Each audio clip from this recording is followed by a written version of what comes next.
1/4 kilo carrot எடுத்து துருவி வச்சுருக்கேன்.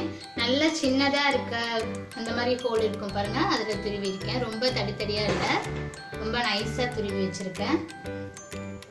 சுகர் 1/4 கப்பு, 2 கையளவுக்கு துருவின தேங்காய், நெய், உப்பு ஒரு பிஞ்ச், 2 ஏலக்காய். ஏலக்காய் பொடி இருந்தால் நீங்கள் அதை போட்டுக்கலாம். முந்திரி பருப்பும் முந்திரி பழமும் வந்துட்டு ரெட் கலர் கேசரி பொடி இல்லைன்னா ஆரஞ்சு கலர் கேசரி பொடி, நீங்கள் எது வேணால் எடுத்துக்கலாம். நான் ரெட் கலர் கேசரி பொடி எடுத்திருக்கேன்.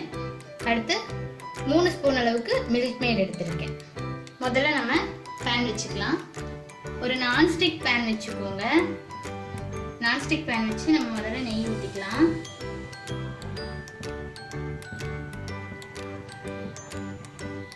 இப்போ நம்ம வந்து நெய்யில் நம்ம வச்சிருக்க முந்திரி பருப்பும் முந்திரி பழமும் வறுத்து வச்சுக்கலாம். இது கூட வந்துட்டு நீங்க பாதாம் பருப்பு போடுறதுனா கூட போட்டுக்கலாம். அதே மாதிரி வெள்ளரிக்காய் விதை அந்த மாதிரிலாம் விற்பாங்க பாருங்க, அல்வாலாம் பண்றதுக்கு, அது மாதிரி இருக்கிறது கூட நீங்க போட்டுக்கலாம். லட்டுக்கு வந்து நீங்க அதெல்லாம் போட்டாலும் ரொம்ப சூப்பரா இருக்கும்.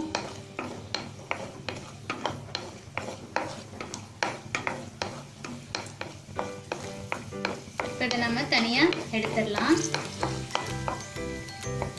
அதே நெய் இருக்கும் பாருங்க மீதி, அதுல நம்ம வச்சிருக்க கேரட் போட்டுடலாம்.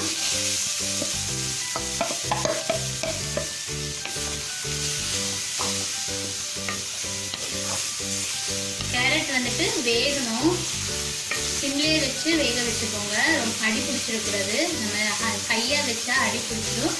அதே மாதிரி தண்ணி பாலெல்லாம் தெளிச்சு நீங்க வேக வைக்காதீங்க, அப்புறம் வந்து அது கேரட் அல்வா ஆகிடும், ரெட் ஆகாது. அதனால நம்ம இப்போ தண்ணி எதுவுமே ஊற்றாம நம்ம இந்த ஹீட்லேயே தான் கேரட் வந்து வேக வைக்கணும்.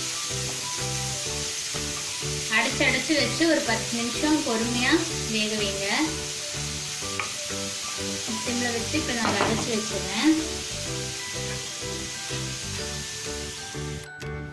இப்போ நம்ம எடுத்து வச்சிருக்க தேங்காய் போட்டுடலாம்.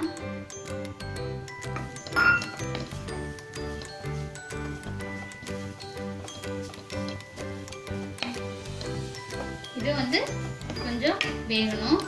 பாருங்க கேரட் வந்து வெந்துருச்சு, ஆனா நான் எந்த தண்ணி பால் எதுவுமே சேர்க்கல, இந்த சூப்லயே வெந்துருச்சு. அதே மாதிரிதான் தேங்காவும். நீங்க வந்து இடையில வந்து இப்ப இது வேகிறதுக்கு நீங்க நெய் வேணா ஊற்றி கொடுக்கலாம். நெய் ரொம்ப விரும்பாதவங்கன்னா அளவா இது பண்ணிக்கலாம். இப்ப நான் மறுபடியும் ஒரு ஸ்பூன் அளவுக்கு நெய் ஊத்துறேன்.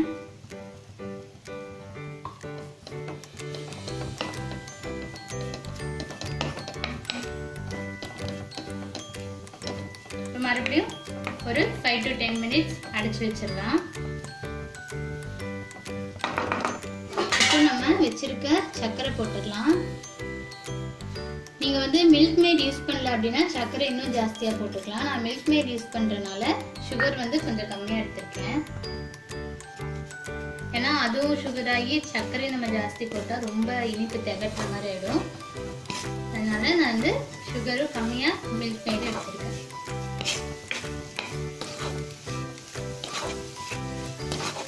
இப்போ வந்து பாருங்க லூஸ் ஆகும் சுகர் போட்டிருக்கனால.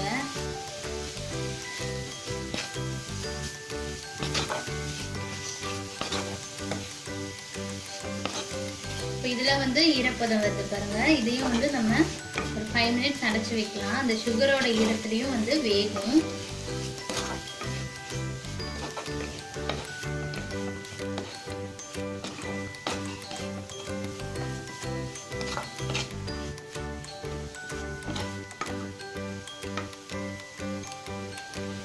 இதுல நம்ம கேசரி பொடி போட்டுக்கலாம்.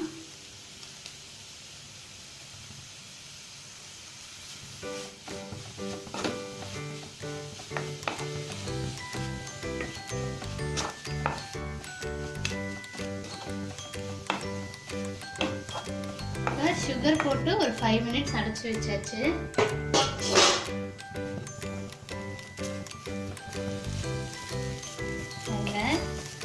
இப்போ இதுல நம்ம வச்சிருக்க ஒரு பிஞ்ச் உப்பு போட்டுக்கலாம். ஒரு பிஞ்ச் உப்பு போட்டுக்கலாம்.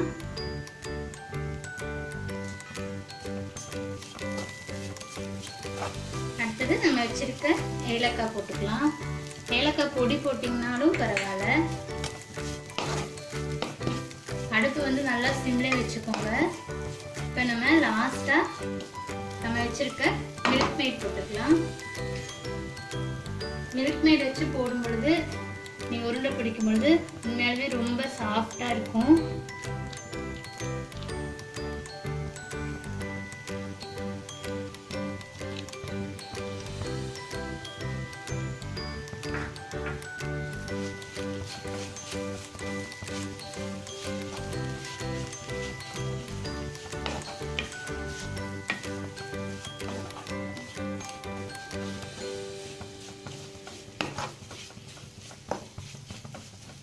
அவ்வளோதான். இப்போ இதை நல்லா ஆற வச்சிடலாம்.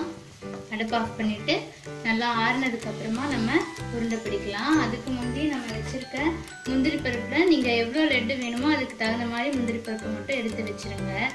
மீதி எல்லாத்தையுமே நம்ம வந்து இதில் போட்டுடலாம். முந்திரி பருப்பும் முந்திரி பழமும் போட்டுட்டோம்.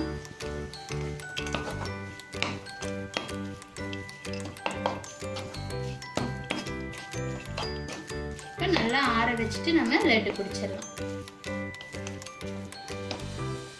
பாருங்க ஆறிடுச்சு. கையில் வந்து நம்ம பிடிக்கிற அளவுக்கு சூடு இருக்கு, ரொம்ப ஆறல. இப்போ நம்ம எடுத்து ஒரு லட்டுக்கு அளவா பிடிச்சிடலாம்.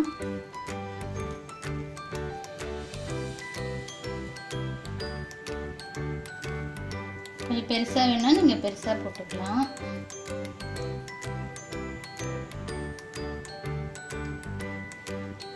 இது மேலே நம்ம வறுத்த முந்திரி பருப்பு வச்சுருக்கோம் பாருங்க.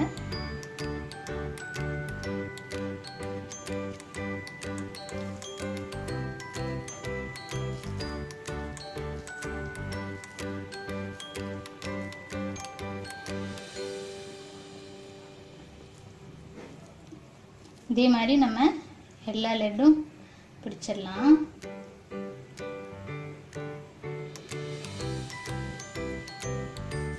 பாருங்க நம்மளோட கேரட் லட்டு தயாராகிடுச்சு.